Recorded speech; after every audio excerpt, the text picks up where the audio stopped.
Bonjour à tous, j'espère que vous allez tous bien. Alors, je suis Ulrich Manger et puis c'est encore un plaisir pour moi de vous entretenir sur des thématiques liées au DevOps. Alors, cette petite vidéo est juste pour déployer un cluster Jenkins multinode. Donc, vous êtes habitué sur Easy Training. Nous avons des vagrants files qu'on vous propose. Donc là, je suis sur le repo Cursus DevOps, dans le répertoire Vagrant. Vous avez tout plein de vagrants files qu'on vous propose par thématique. Et puis, vous avez le README qui vous dit comment utiliser ces vagrants files-là. Donc, voilà. Alors, ce qui va nous intéresser dans cette vidéo, c'est ce vagrant file. Celui-ci, le Jenkins multinode. Le Jenkins, on a l'habitude de vous proposer, c'est un Jenkins containerisé. Donc, c'est juste un conteneur qu'on déploie sur une VM, voilà, un conteneur Jenkins. Or, celui-ci, c'est un Jenkins qui sera installé en bare métal directement sur notre serveur. Voilà, et puis il n'est pas containerisé. Et puis, on va le configurer pour qu'il puisse avoir des workers. Donc c'est un peu ça l'idée de cette vidéo. Donc qu'est-ce qu'il y a là-dedans? Comme d'habitude, juste un vagrant file avec le script de provisioning. Qu'est-ce qu'on peut voir dans le vagrant file? Jusqu'ici, rien de nouveau. C'est pas un cours sur vagrant, donc ça va aller très vite. Donc nous, qu'est-ce qu'on fait? On déploie une machine, un serveur Jenkins, le voici. Voilà, on déploie un serveur Jenkins, voici son adresse IP. Et ensuite, on déclare, regardez ici, il y a cette variable worker qu'on a mise à 2. Ça veut dire qu'on aura un serveur Jenkins avec 2 workers. Donc, c'est cette variable qu'on réutilise ici, là, dans cette boucle-ci. On fait boucler i de 1 à worker. Et donc, le premier worker aura cette adresse IP en point 11 et le deuxième worker aura une adresse en point 12. Voilà un peu. C'est tout ce qu'on fait dans ce vagrant file. Du coup, si vous souhaitez augmenter le nombre de workers, ça dépendra bien sûr des ressources de votre machine. Si vous voulez augmenter le nombre de VM, vous n'avez qu'à setter ce chiffre-là. Si vous voulez passer à 3 par exemple, vous mettez 3, vous aurez un master Jenkins avec 3 workers. Donc moi, dans mon cas d'espèce, j'ai un seul Jenkins, 2 workers, tous auront 2 Go de RAM et 2 CPU. Donc voilà un peu ce qui va se passer. Alors testons ce vagrant file. Alors non, tout juste avant de le tester, on va aller voir ce qu'il y a dans le script d'installation. C'est un script shell, très simple, un script shell très simpliste. Qu'est-ce qu'on fait? Ici, on télécharge les repositories où est-ce qu'on peut trouver Jenkins. Donc c'est ça en fait, on configure les repos. Ensuite, on va faire une mise à jour de notre machine. Peu importe la machine, que ce soit un master ou un worker, ce sera fait. Ensuite, on va installer le JDK, le SSH Pass et Vim. SSH Pass, pourquoi? Pour pouvoir se connecter en SSH sur les machines distantes sans avoir à donner un mot de passe manuellement. Ensuite, on va déposer ce script-ci. Regardez, on fait un cat. Voilà. Qu'on dépose ensuite à la racine de nos serveurs, le script install.sh. Ce script, c'est lequel? C'est tout ce qui suit là. Tout ce qui est en bleu, c'est le script en question. On va le déposer sur la machine cible. Et ensuite, ici, on va lui donner les droits d'exécution. Et ensuite, on l'exécute. C'est tout. Et qu'est-ce qu'il contient ce script? Que contient ce script qui sera exécuté? Regardons-le rapidement. Ici, on va déclarer en fait le Jenkins Home qui sera le var lib Jenkins parce qu'on aura un utilisateur Jenkins. Donc le var lib Jenkins sera la home de cet utilisateur. Ensuite, on prend le nombre de workers parce qu'on va appeler le script avec des paramètres. Donc du coup, on prend ce nombre-là qu'on met dans cette variable.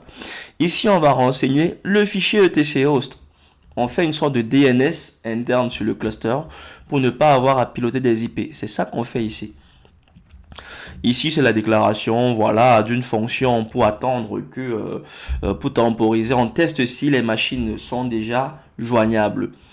Et ensuite, ici, on va entrer dans cette portion de code si on est sur la machine master. Regardez, on teste si $1 est égal à master. Donc, on va lancer le script avec des arguments. Premier argument sera soit master, soit worker. Donc on va tester si c'est une machine master. Voilà tout ce qui sera fait. On va lancer l'installation de Jenkins. Ensuite, on va générer un couple de clés privé, public, un couple de clés, voilà. Du coup, on génère ce couple de clés, voilà, on va le pousser, on va travailler en mode route. Ensuite, on va pousser ça dans la home de l'utilisateur Jenkins, parce que c'est un couple de clés pour le user Jenkins. On va pousser ça dans sa home, et on donne les bons droits, donc on donne les droits à l'utilisateur Jenkins. Parce que quand Jenkins s'installe, il crée un utilisateur qui va s'appeler Jenkins. Ensuite, qu'est-ce qu'on va faire? Ici, on va envoyer la clé publique de l'utilisateur Jenkins sur les machines slave, sur les machines worker. Donc pour chacune de ces machines, c'est ce qu'on va faire. Oula, je suis erreur de manip. Alors ici, on va envoyer la clé publique. Parce qu'on a généré le couple de clés à cette étape. Ici, on va envoyer la clé publique sur les machines distantes. C'est ça qui est fait ici.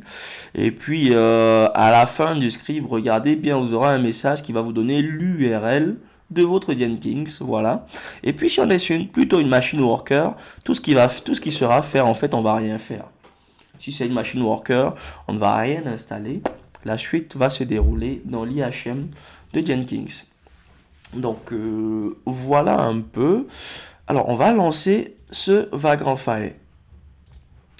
Moi, je suis déjà sur ma machine. J'ai mon Vagrant File que je vous présente, le voici, avec le script de provisioning que voici. Alors, ces deux fichiers ici, c'est des fichiers qui vont nous permettre de tester tout à l'heure notre Jenkins. Alors, ce que je vais faire, je vais m'ouvrir un terminal. Et puis, je vais lancer une commande vagrant up provision, comme on a l'habitude de faire. Donc, le provisioning, la création des machines dans VirtualBox va se faire. Pour le moment, j'ai rien dans VirtualBox. Donc, la création va se faire progressivement. Je vais juste mettre la vidéo en pause pour qu'elle ne s'éternise pas. Alors, on peut voir que le provisioning s'est bien lancé. Regardez, running provisioning shell. Donc voilà, le script s'est bien lancé. Voilà. Donc, on est toujours sur la première machine Jenkins.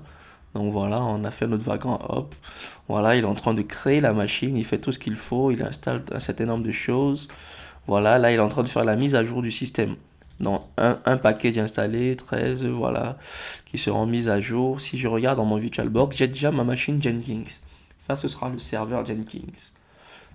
Donc, je remets la vidéo en pause le temps que les autres machines se créent. Alors, le serveur Jenkins, il est terminé. Là, on a le premier worker qui est en train de se déployer. Donc, qu'est-ce qu'on a dans VirtualBox? Dans VirtualBox, on a bien nos deux machines, Jenkins, Worker 1. C'est parfait. Du coup, je me remets en pause. Ça prend du temps, ce déploiement. Parce qu'il y a l'instruction upgrade qui met à jour le système et tout. Donc, ça prend quand même du temps. Donc, soyez patient. Alors, le déploiement, il est terminé. C'est plutôt pas mal. Du coup, on peut bien voir, voilà, là on a la machine Worker 2 qui est finalisée. Et puis dans VirtualBox, j'ai bien ma machine Jenkins et puis les deux workers. Connectons-nous un peu en SSH sur le serveur Jenkins. Je vais faire un vagrant SSH Jenkins, comme ça. Vagrant SSH Jenkins.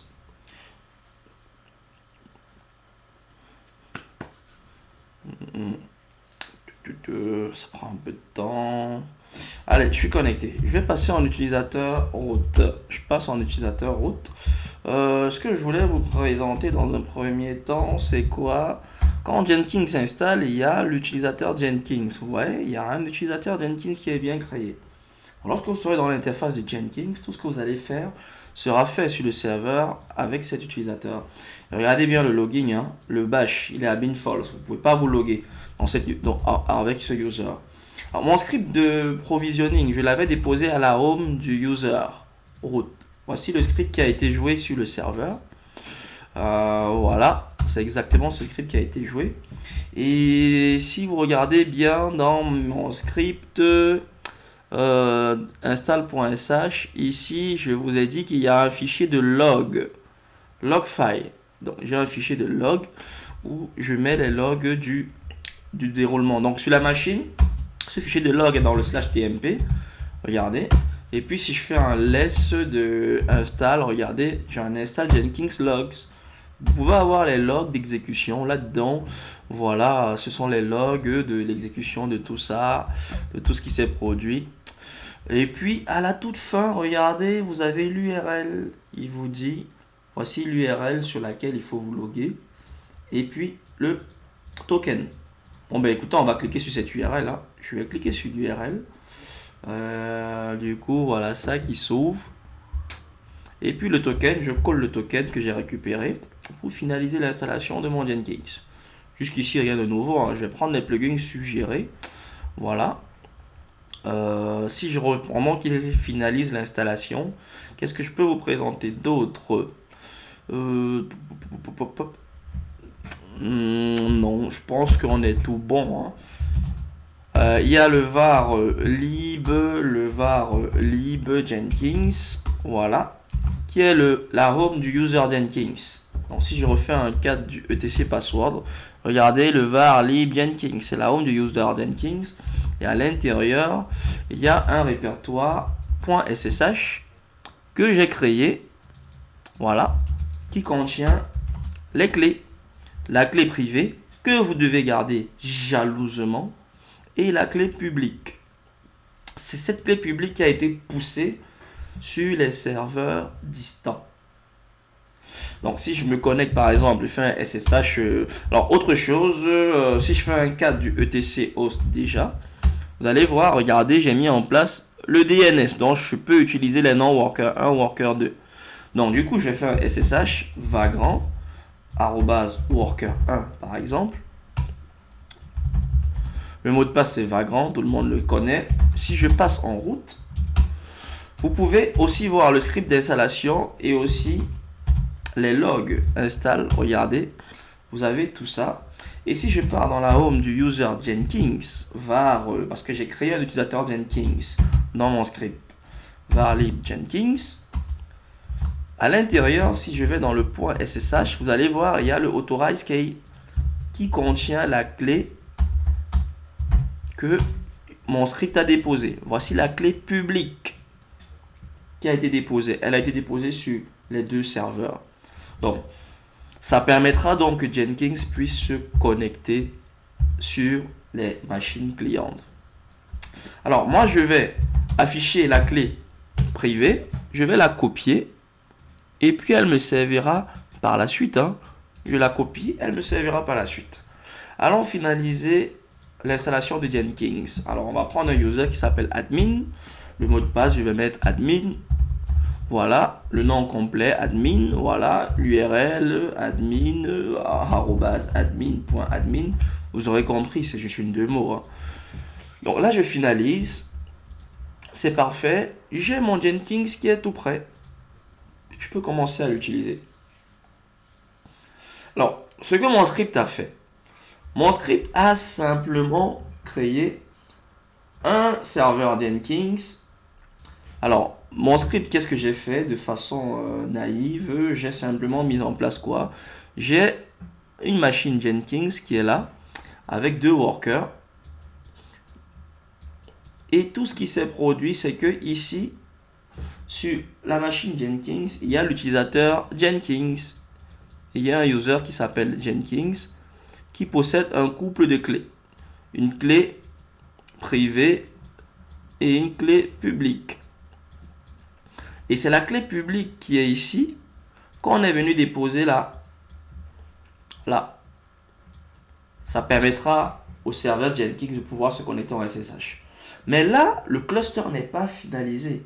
Il faut qu'on mette en place la configuration via l'IHM. C'est ce qu'on va faire tout de suite. Alors pour cela, on va partir dans administrer Jenkins. Et puis on va partir dans gérer les nœuds. Ici. Gérer les nœuds, qu'est-ce qu'on peut voir? On a un seul nœud qui est le nœud master. Ça, c'est le serveur Jenkins. Ce que je vais faire, je vais créer un nouveau nœud. Comment est-ce que je vais l'appeler? Je vais l'appeler worker 1 pour le premier worker. Ce sera un agent permanent. Je fais create. Et puis tout ce que j'aurai à faire, c'est remplir ce formulaire. Le nombre d'exécuteurs, je le mets à 1. Le répertoire distant. Alors, c'est var lib Jenkins. C'est la home de Jenkins. Voilà. L'étiquette, là, c'est les tags. Je veux donner un tag à mon serveur. Alors, lui, je peux donner le tag worker 1. Voilà. Pour dire la machine qui s'appelle worker 1. Je peux lui donner un autre tag Linux pour dire que c'est une machine Linux. Je peux éventuellement lui donner un tag, disons, Docker. Alors, j'ai pas installé Docker. Mais bon, on installera Docker plus tard. Bon, disons, voilà 3 des étiquettes que j'ai mis séparées par des espaces. Donc, c'est des tags qui me permettront de pouvoir désigner ce worker-là dans mes pipelines, par exemple.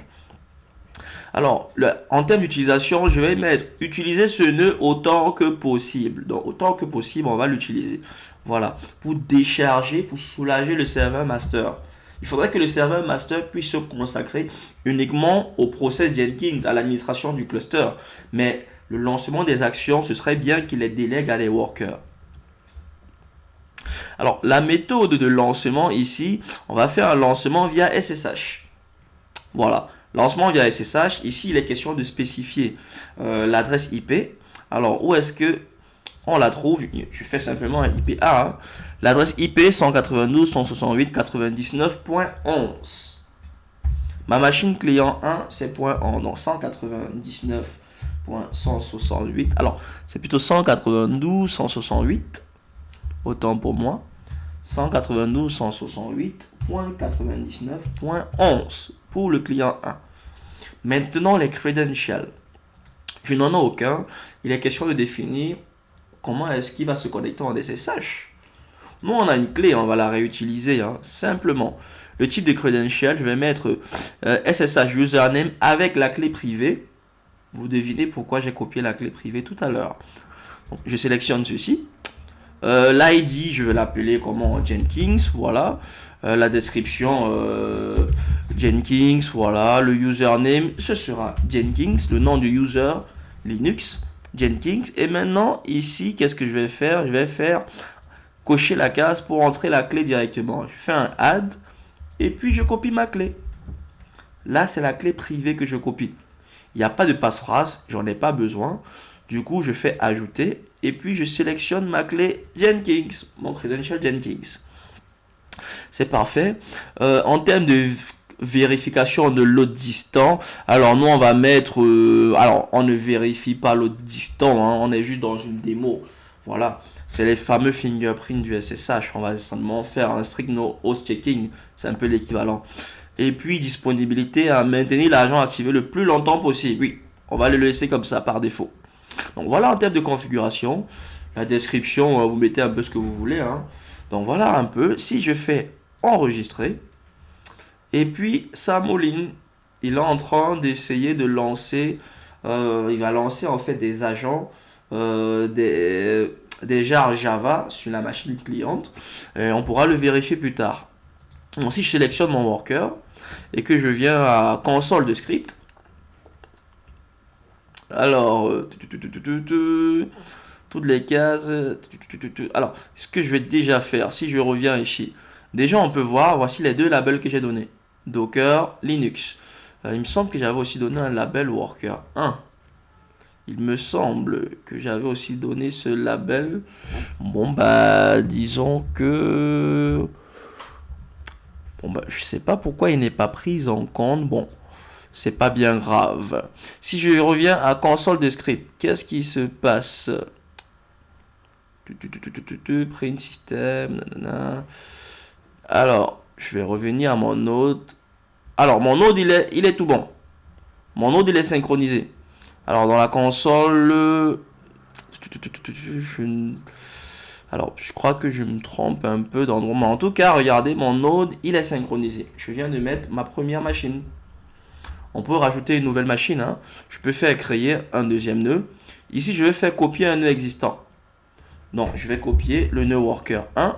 C'est lui que je vais copier. Mais sauf que le nouveau nœud, je vais l'appeler worker 2. Je pense que vous aurez deviné qu'il n'y a que l'adresse IP qui va changer.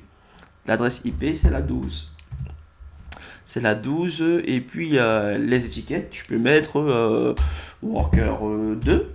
Lui, je vais l'enlever Docker. Je pense que vous voyez où je veux partir dans les tests de tout à l'heure. Je pense qu'on est tout bon. Hein. Il n'y a que l'IP qui change, les labels. Ici, il y a un label Linux uniquement. C'est parfait. Et puis, si je reviens à mes nodes pour vérifier, comme ceci. Alors, c'est plus ici que je cherchais. Voilà. C'est plus ça que je cherchais tout à l'heure. Pour voir la console, pour voir ce qui se passe. Donc, voilà. Regardez, l'agence est très bien connectée. Et si on part vérifier sur les machines, si je fais un SSH, je me connecte par exemple sur le worker 1. Je fais un sudo su- et si je fais un ps-ef et puis je grep sur Java. Regardez, à 16h30, il m'a lancé ça. Il a fait un cd vers lib Jenkins, il se déplace dans la ROM, ensuite il lance ce jar Java. Voilà un peu ce qu'il a fait. Vous voyez? Donc là, il lance vraiment ce truc. Et si je fais date, il est 16h33. Donc à 16h30, il m'a lancé quelque chose sur le serveur distant qui lui a permis de le mettre dans le cluster. Donc, il a fait la même chose sur la deuxième machine, hein, rassurez-vous. Donc sur la deuxième machine, il a fait le même boulot. Si je fais un sudo et je fais un ps-ef et puis je filtre sur Java, voilà, regardez, il a fait le même travail avec le user Jenkins. C'est bien le user Jenkins qui travaille.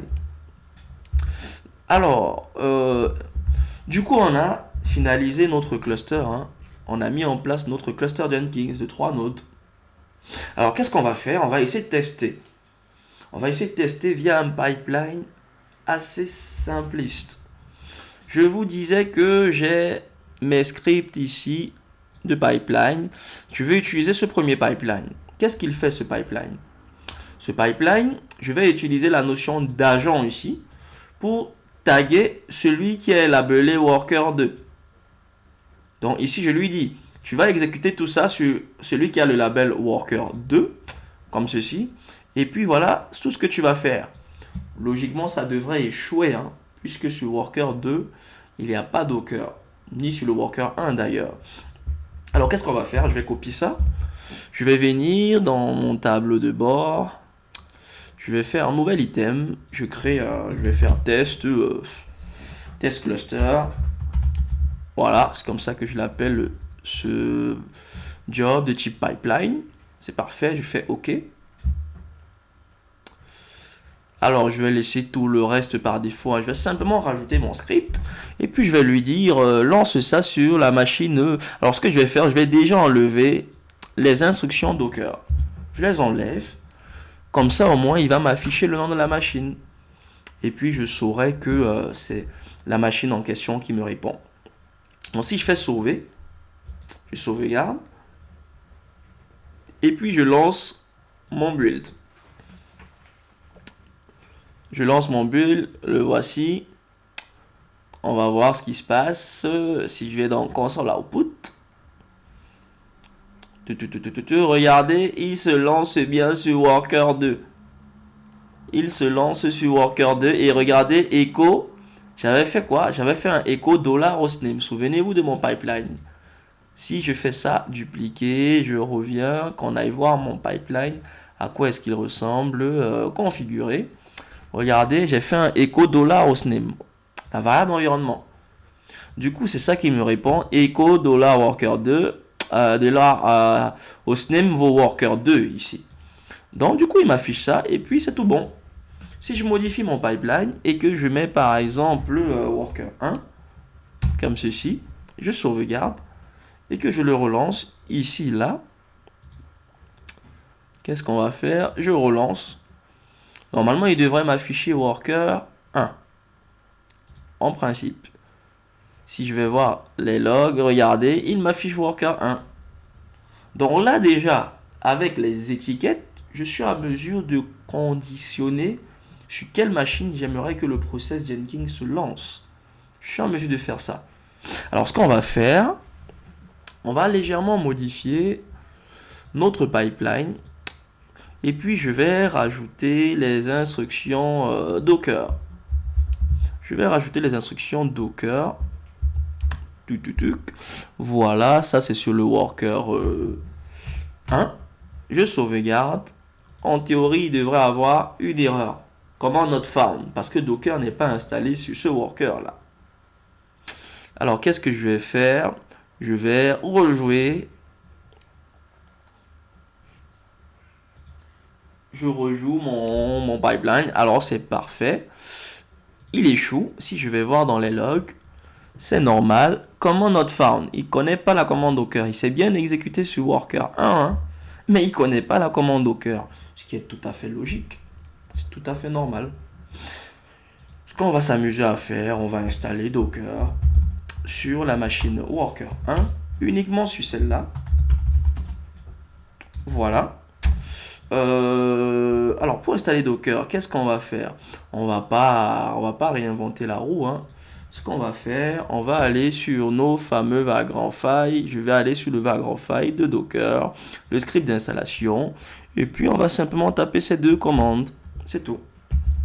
On tape ceci. Tac. Là, on installe notre Docker. Je vais juste mettre la vidéo en pause pour qu'elle ne s'éternise pas. Alors, Docker étant installé sur la machine, qu'est-ce qu'on va faire? On va juste rajouter notre utilisateur Jenkins dans le groupe Docker. Puisque c'est l'utilisateur Jenkins qui va faire le travail à notre place. Je vais faire quoi? Je vais rajouter le user Jenkins dans le groupe Docker. C'est parfait. Qu'est-ce qu'on peut faire d'autre? Bon, c'est tout bon, hein. Et puis du côté du serveur Jenkins, je vais peut-être m'amuser à redémarrer Jenkins, hein. Restart Jenkins. Je vais redémarrer le serveur Jenkins. Voilà, juste que voilà, pour la prise en compte d'éventuels droits. Donc c'est juste pour être serein, hein. J'ai pas vraiment de raison concrète de redémarrer comme ça. Alors, du coup, étant donné que c'est installé, qu'est-ce qu'on peut faire si je retourne dans mon IHM de Jenkins? Logiquement, cette commande-ci devrait fonctionner. Donc, mon pipeline devrait maintenant fonctionner, en théorie. Alors, attendons juste que le redémarrage de Jenkins se passe, c'est parfait. Du coup, si je rafraîchis, je devrais me reloguer. Yes, il a bien démarré. Je me relogue, admin. Je ne me suis pas trompé, c'est parfait. Ce que je vais faire, je vais simplement relancer ce job, hein. Je vais relancer ce pipeline. Pour rappel, juste pour rappel, pour savoir ce qu'il y a dans ce pipeline, si je fais configurer, ma connexion elle devient de plus en plus lente. Alors déjà, je le lance ici, là, tac. Il y a un quatrième qui devrait se lancer. Normalement, c'est parfait. Alors, juste en guise de rappel, qu'est-ce qu'il y a dans ce pipeline? Ici, j'utilise sur la machine qui est labelée Worker 1. Je lui demande d'afficher le nom de la machine et ensuite de lancer une image Nginx et de me montrer les conteneurs qui sont sur la machine. Donc, si je m'amuse déjà à faire... je vais faire Vagrant... Si je m'amuse à faire un docker ps-a, je mets un sudo, il n'y a aucun... Alors déjà, il me demande si docker tourne. Ouais, il faudrait que je démarre docker sudo systemctl start docker. Voilà. Donc là, je démarre mon docker, c'est parfait. Et puis si je regarde les conteneurs qui tournent, il n'y en a aucun. Logiquement, le pipeline a échoué puisque Docker n'était pas présent. Il n'était pas démarré. Si je regarde ce qu'il me dit comme log, il me dit est-ce que Docker est démarré? C'est normal. Maintenant que je l'ai démarré, alors on va le relancer, hein. Et là, cette fois, on croise les doigts. ça devrait marcher. Ça devrait fonctionner. Si je sélectionne ça, je fais console output. Déjà de 1, il me dit qu'il est sur Worker 1. C'est parfait. Et regardez, Docker run-d Nginx, voilà. Il est en train de télécharger l'image Nginx. C'est sur la machine Worker 1 qu'il fait ça. Il ne le fait pas sur le serveur Jenkins. Si je reviens sur le serveur Jenkins, c'est le cas. Si je fais un Docker par exemple, version, regardez, il va me dire qu'il ne connaît pas Docker. Donc sur mon serveur Jenkins, il n'y a pas Docker qui est installé. Et j'ai installé Docker sur l'un des workers, pas sur tous. Et je peux indexer le worker en question avec les labels. Les labels que j'ai déposés. Et là, le job est success. C'est parfait. Le job est success. Il me dit, voilà, le conteneur qu'il a lancé. Donc, voilà un peu. Hein. Maintenant, supposons que, dernier test, on souhaite lancer sur une machine particulière un agent de type Docker. Regardez bien ça. J'utilise un agent de type Docker. Un agent de type Docker. Et cet agent de type Docker, je vais le lancer sur la machine qui est labellisée Worker 1. Et voici l'image. Donc, on peut avoir plusieurs machines Docker. Donc, on peut simplement mettre un label Docker à toutes les machines qui sont Docker. Du coup, ça pourra se lancer n'importe qui. Mais si je veux dire, ok, c'est un agent de type Docker sur une machine particulière. Voici la combinaison, voici la syntaxe que j'utilise. On va tester ceci. Tac. Si je modifie mon pipeline en conséquence, je fais ça. J'utilise un agent de type Docker. Donc, cette commande-ci, echo, ce sera tapé dans l'image Maven qui est là. Et du coup, à l'intérieur, on va faire un Maven version pour savoir quelle est la version de Maven. Donc, si je sauvegarde ça et que je rejoue mon pipeline, tac, tac, tac. Lorsque je le rejoue, où est-ce qu'il est?